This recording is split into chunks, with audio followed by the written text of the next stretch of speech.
deals with our most fundamental beliefs about how we should behave. So when we talk about values, we are talking about those things that are most meaningful, most significant, most important to us. Values are things we not only live for, but die for. That's how important values are.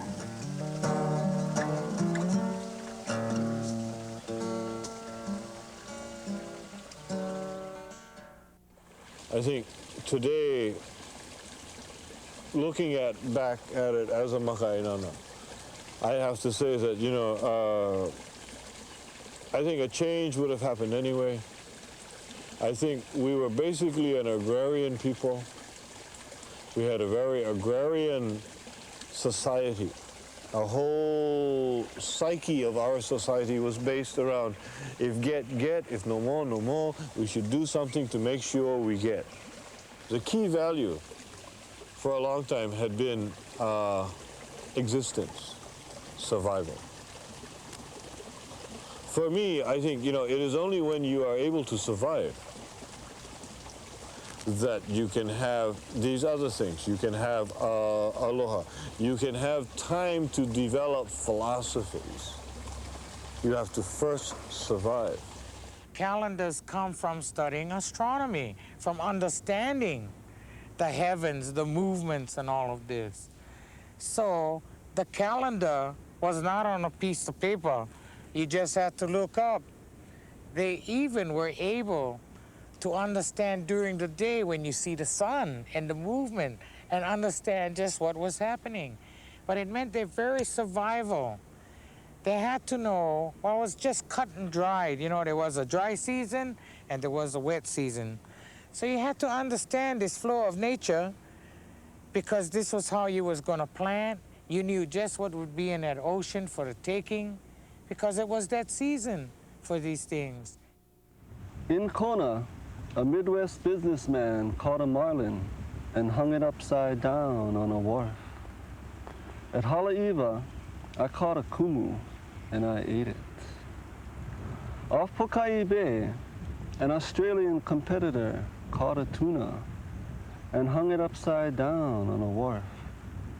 At Kauailoa, I caught an aveo and I ate it. Near Makapu'u, a Jaws adventurer caught a shark and hung it upside down on a wharf. At Pupukea, I caught an aholehole and I ate it. In the Honolulu Press and the tournament box score, eagles reap the ocean of trophies.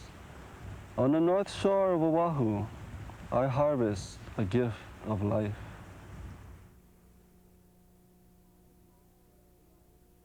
As a child, you know, I remember the sweet-smelling scents of plumeria. I remember the animals, the chickens, the dogs. And I remember being so free that I could pick food off of a tree. You could go to any home and get something to eat. You could go to any house in the vicinity and take a nap. Get someone to tell you a story. All the neighbors were family, even if they weren't related blood-wise. And those are the fond memories of the extended Ohana family system. The Ohana was the main stay in society. And the Ohana functioned not only as a social entity, but also as a very important political and economic entity. To keep that Ohana together, and you must remember it was as much a unilinear as it was a extended family, you had to have values such as loyalty, which brought the various members of the family together and kept them together in thick or thin. We were close and we could depend on each other in hard times. And we did. When one family didn't have and the other had, we shared. And one story I like to tell is, as children, we used to line up once a month or several times a month with our navy bowls, and we would all stand in line for this celebration, I thought it was. And when it was my turn to come up to line, my brother would be spooning in some hot boiling water, and then my mother would lift the dumplings out of another pot and put it in, and that was our treat. That was dumplings night. And all the kids had their dumplings, and we sat around and we ate together. And I didn't know that we were poor, and we didn't have anything else. And so we celebrated, even with the little that we did have. As I remember growing up, lessons were always taught in a combination of ways, through voice and through touching. Always the two things were combined. For instance, famous phrase, pa'akawaha hana kalima, shut your mouth and work with your hands. The adults in my family, especially the women, and they were the ones that instructed me. And in my family, the women were very powerful. My mother, my grandmother, they were the ones who directed the family in just about every way. And they never felt comfortable in telling me to do things without either explaining or showing. For instance, my grandmother was a woman who healed through massage, through lomi lomi. And she always said, you can never learn these things if you keep chattering, child. So, be quiet and watch. And so then she would proceed to show how she did it and how she made medicine and why she made it. And there were hours and hours and hours spent just sitting quietly, listening. Go and get tutu this, go and get tutu that. And then she would explain as she was doing it. I was very fortunate that way. My first inkling of caring for the land was my grandmother. I witnessed her growing all of the vegetables that we ate for breakfast, lunch, or dinner. She had about an acre of land, and she'd plant her garden in one place. When that was done, she just let all the weeds come back and go to another place, clear it up, plant more vegetables. So our vegetables didn't come out of the store, and she loved the earth that she loved the earth. She played with that earth by planting, and that to me was a love for the land. She took good care of it. If I wanted to wash or rinse out my clothes, let's say, I'd have to go by the orange tree and let the water just run while I'd rinse my clothes. I had to drag this tub all over that yard to make sure that that water didn't go to waste. It either fell in a banana or a papaya patch or the orange or whatever plant needed watering. She never wasted a thing of water. And I witnessed her growing all her vegetables according to the moon. I used to wonder where she was at night. I'd be in the house all by myself, and I'd see a lantern running around in the garden, and it would be her out there watering her plants because it was that time to do it. So she had a respect for the dirt, for the water, the moon, the sun, everything that was around her that helped to make things right in her planting, in her happiness, her pursuit of happiness, a lot of satisfaction in her dirt. I think the thing that I valued the most about that lifestyle and still hold on to is the idea of community. The ideas of living with kupunas, the elders, that they are an important part of family.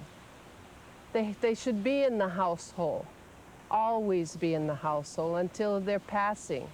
And that there should be children always in the household. And that family is much more than just a man and a woman and two kids. Family is community. It's the elders and it's the infants, and it's all of us together. Mama loved the scent of the wild yellow ginger growing thick on the slopes of Tantalus. In its blooming season, she would walk up that steep, curvy road to pick 2 or 3.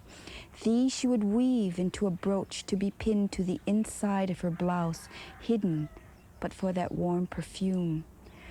On the day she was buried, she wore a lei of wild yellow ginger, freshly picked from the slopes of Tantalus, and left for me, in a blue shoebox, 1,000 neatly woven, dry, fragrant brooches. It's my birthday, Mom, and I'm writing poems for you. I yearn to be a blue morning glory for you. Japanese, reserved, quiet. And I have my morning glory moments. But I am red lehua too. Red volcanoes lit my face and hands when I was so young. And now makaha blue moves in my blood. My hair is pokey black lava. My friend, Kamaka. And I know it's you when my bones rattle with laughter. Giving generously is the value, lokomaikai, or generosity. This place was a paradise blessed with abundance. And out of abundance comes generosity. You wanna share things more. And therefore, not greed. Greed becomes sinful to the Hawaiians. At bottom, the Hawaiians were very practical people. And generosity has a lot to do with being practical. Because in that kind of social and economic system, the only way you survive is by giving of what you produce. So giving is just a very practical way by which human beings enable each other to survive in a specialized kind of society. I am born of a Japanese-American woman in love with volcanoes and fuming chartreuse sulfur. My dad played softball with Sam Waiwaiole. I was given Su'ota, breezy mountainsides, fluttering with maidenhair fern, wild orchids for free, miles of wet beaches to run in, folded red paper with money in it to open, and lavender seashells to see in my hand. Where the kamani haole gives autumn, and the white Singapore plumeria gives lemon, and my mom gives a case of macadamia nuts instead of just one can. Hey, Hawaii, omedetou gozaimasu. Steki desu, kono time of year. In Christianity, being generous is, of course, an admirable trait. But in Christianity, we think that being generous is best when it is an act of altruism. That is, when you give without expecting anything back in return. That's sort of a true generosity. In the Hawaiian context, it's not that way. You give because you're going to get something back.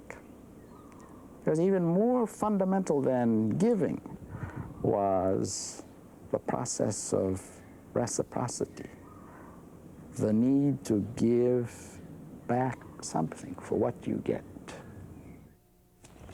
In Ma'ili, where it is hot, hot by day, and Sheldon stars in a class with the Leonard Kwans, here there is still sky, and a child so generous, he gave me a photo of himself making the shaka sign, and he's sitting on a horse with no saddle and no bridle, no shirt, only shorts, no shoes, but the horse has 2 white socks.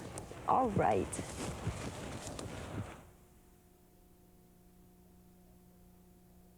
Let's take ho'okipa, or hospitality. Not only was this so important in a social sense, but also in a very practical sense. For example, if you traveled from one district to another, say on the Big Island of Hawaii, and you wanted to go from Hilo to Ka'u, no cars, no planes, no carriages, you walked. And that distance may have taken 3 or 4 days of walking. And if you had no restaurants or fast food stores or hotels or lodges on the way, you had to depend on the mercies of people, of neighbors and friends. So for sheer survival, if you're moving from one place to another, hospitality, being kind and generous to the stranger and to the visitor, was as necessary as anything else. So from a very practical point of view, ho'okipa, or hospitality, was an important value. Hear the beating of the pahu, distant and warning. Beware, a strange wave has washed upon the rocks. Even the crabs run from their home.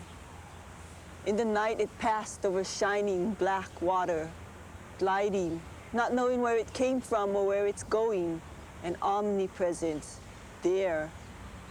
Me, I tried to sleep under starless sky, but too dark, too strange, too still. I feel I will never be the same again. I think it was good. I think the basis of existence was proper. We learned how to live on islands. We did what we had to do to exist, and apparently we existed very well. Well enough to have massive battles and kill off 1,000 guys at all one time. And throughout all that time, there was a network of people that supported all of that. I think that network is still here, and we're still basically doing the same thing.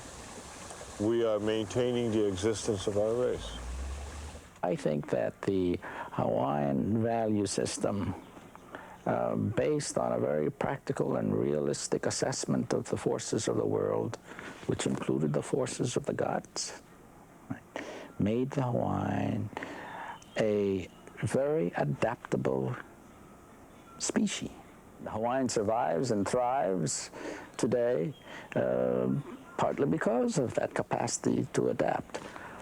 Whatever the struggles have been, and I think the magnitude of our struggles as a people is evidence of that ability to adapt, that we still survive in far greater numbers than anyone predicted 100 years ago. And we'll be here another 100 and another 100 because of that very capacity.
The Hawaiians had a deeply developed sense of place.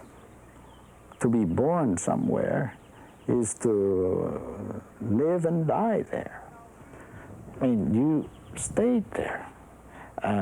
your children stayed there, and your children's children stayed there. A place was as much part of your personality as anything else was. So, in ancient times, people identified with the land, and all those events that were associated with the land. You and the land were inseparable. That's one of the reasons why we make so much fuss about the Aina, because we still have kind of that historical imprint. You know, our memory goes way back, centuries and centuries. Of course, we're unconscious about that, but the fact nonetheless remains that our genetic memory goes back centuries, and so we still feel, although we can't articulate why we feel that way. But it's because of that deeply ingrained sense of place that we have. And then I love to meander on the Aina. I have a lot of love for land, air, ocean, water, and also fire. We know fire as Pele. And all of this is my roots, handed down generation to generation, right on down to me. I can't help these feelings that come out inside of me. It's there. I guess you could call it, I believe it's called DNA, handed down generation to generation. I call it mana. That is an identification of that, mana. So you could say I come to Heiaus also to gather this mana, to learn and to gain knowledge, so that it's not really all guesswork or something that I just got from gossip or out of a book. I come to investigate head on, to observe, to eyewitness all of this. And I love it. It gives me a chance to be out in my church. The for real. Can see the wind blowing in my hair, blowing my clothes. Can't beat that. I come from a place where pale, golden fields surround a halau crying to be recreated for Po'e Hawaii. I come from a place where Menehune trails are silhouetted against the horizon's colors of blue, green, and silvery gray. I come from a place where black lava rocks, melted together over time, embrace the coastline, and ehu-colored limu cling to the deepest recesses of the ocean's bosom. I come from a place where people love old cars. They like fixing them and making them well. They like the challenge of getting to town and back just one more time. I come from a place where people are satisfied with the bare minimum, living conditions and income. I come from a place where Puanani dreams mouse poems, and a kukui nut leaf mirrors her beauty. And Diane remembers seeing Lono calling the rain. And Robbie is willing to say that Kania ki Heiau is our sacred site. I come from a place where DeWitt works and dreams of Makua being returned to the Po'e Hawaii. And Isabel swims in front of rest camp, all the while dreaming of the greatest marine science school for our kids. I come from a place where it is dark, and Kamaka teaches us about the light in the heavens, and dolphins dance on water for your birthday. We were agrarian people. We claim our lineage from the source, this source. Our mysticism is here. It is not there. It is nowhere other than this planet. And for us in particular, it is this particular place. We have ancestry other places, and we recognize that. But our particular reference point is here. I grew up with a father who worked every day and brought home the paycheck, and we went to the grocery store every Friday and filled up the refrigerator. And I grew up with my mother, who was a fisherwoman. And I sat on the shores of Waikiki while she squidded, picked the limo. I played on the sand.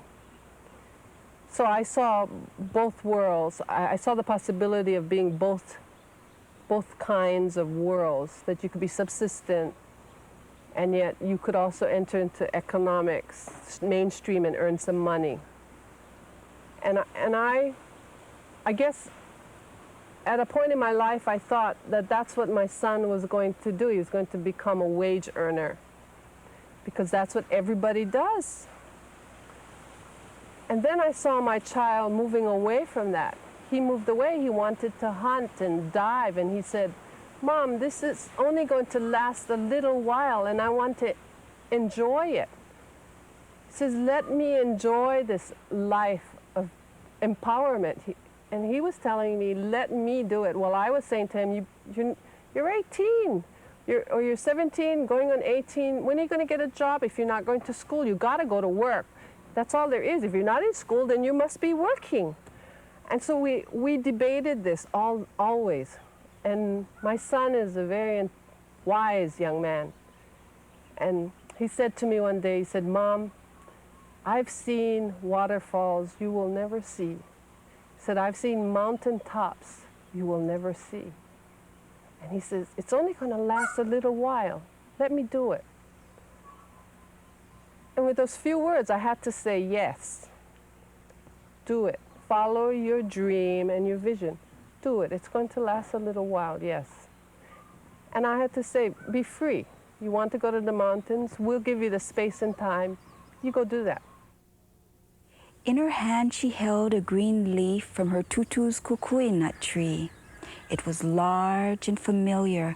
Once it was a hat, once a fan, once a plate. Once it was a boat floating her to worlds beyond Maili Stream. She pressed it to her nose and smelled roasted kukui kernels mixed with the kai, the pa'akai, and the i'a. She held it up and saw in that mirror the green life that was part of her, and she began to sing. Whenever you put a aloha on another word, it is speaking of a beautiful thing connected with that other word. Aina, land, love for land. So simple.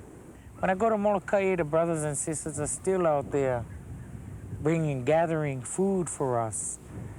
We'll never starve on Molokai as long as that ocean is taken care of and no pollution. There's all kinds of fish that we can eat up there, and there's pipipi, crabs, opi, there's so much things. I can't help but love Hawaii. It's such a beautiful place. Everything, Mother Nature is very conducive to good living, to good survival, if you take care of all of these things.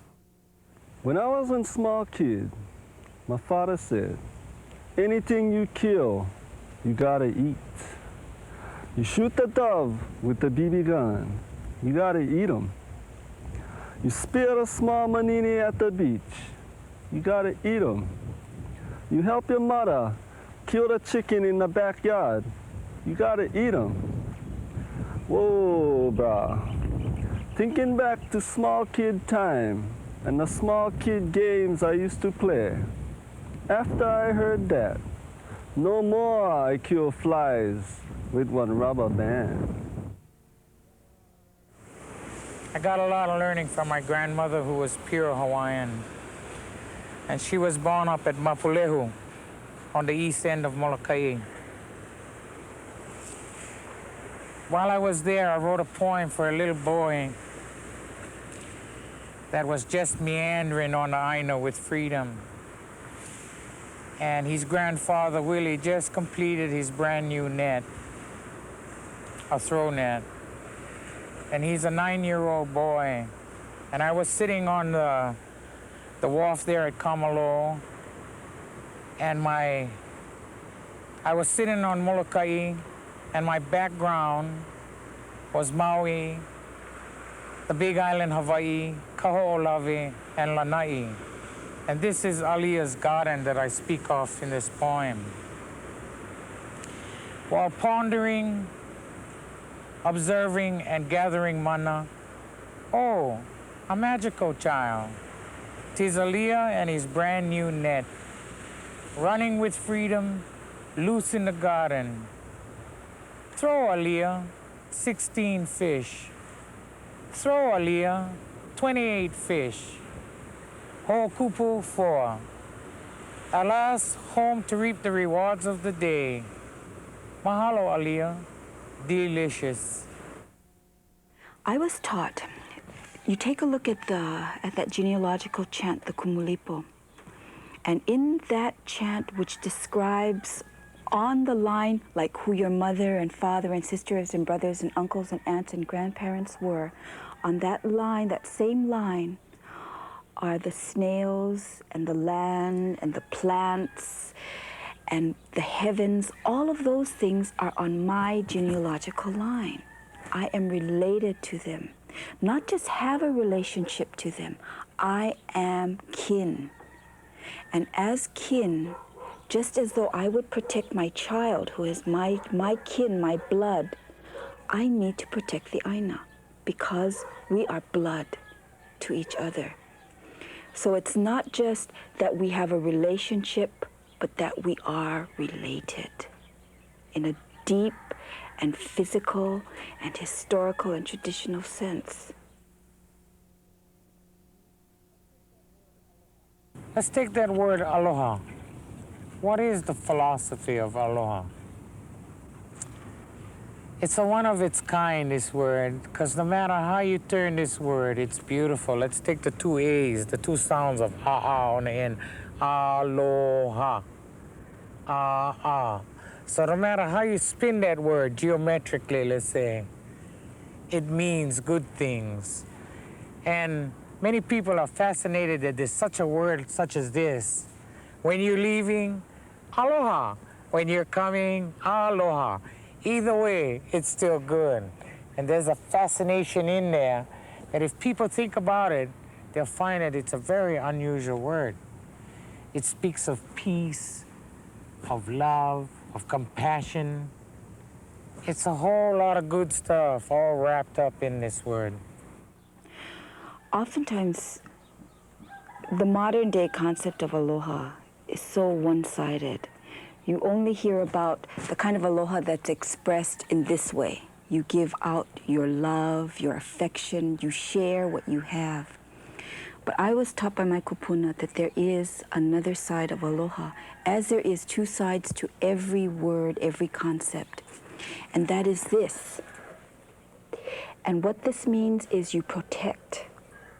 So aloha is, yes, you share, but at some point, when that sharing has been abused by others, you must say no. You must say no more. And then you must close your arms and protect. And I think mothers have a very deep understanding of those two sides of aloha because of their children. We both share our children with each other and our family. But at some point, if someone does something that hurts our child or threatens to hurt our child, immediately we will take that child back into our arms to protect. And that is so with the Aina, that is so with the kai, the seawater, the vai, the fresh water. And that is the process I think that Hawaiian people are in right now. They have been willing and have shared over many, many decades all of the resources which they are and which they have had control over. But now they are being abused to make tremendous, huge developments which require huge amounts of water and not enough water to grow food for the people here. They're saying, no, we're not going to allow that, and we're going to fight against that. And that is aloha. To protect is the other side of aloha, and people must appreciate and understand that those two things come together in that one word. When the flowers first told me, I almost didn't believe them. But when those pink bracelets, one with water and silver glitter in it, throbbed against my left wrist, I knew we are beloved. Life loves us back. Can you feel it? The heartthrob of the universe? Kamaka felt it once when she was singing in a boat, felt it through her whole body, scared her. Now she's looking for it again. Yeah, I don't think that in ancient Hawaii, aloha was as important a value as we seem to give it today, partly because aloha is an idea that has become very popular since the coming of the missionaries, who grabbed on to a word that expressed the most important concept in Christianity, which is love. And aloha was that word. And throughout the past 2 centuries, what converted Christian Hawaiians have done is to interpret that word as if it were central to the old culture, although it is central to our postmodern Hawaiian culture. The most important value is that philosophy that is aloha. And the way we can preserve it and try to put things back in order is with the children, to try to teach them what it's all about. What is the value in this ocean, in the land, in the air, in the fresh water, and fire, and the sun, the relationship of fire with the sun. So I believe it's the children that we have to educate about respect and all this, about the love that should always be shown to all of these elements so important to life. There's hope in the children. I have no doubt about that.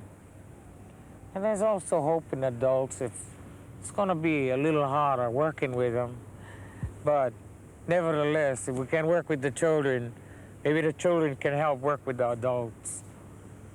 And we can get some results, I believe. O ka leo, o ka manu, e hoi mai e pili. Ke o ka aina I ka pono awa, nana kuri e a. E hoi mai e pili. Ke o ka aina I ka pono, nana kuri e a.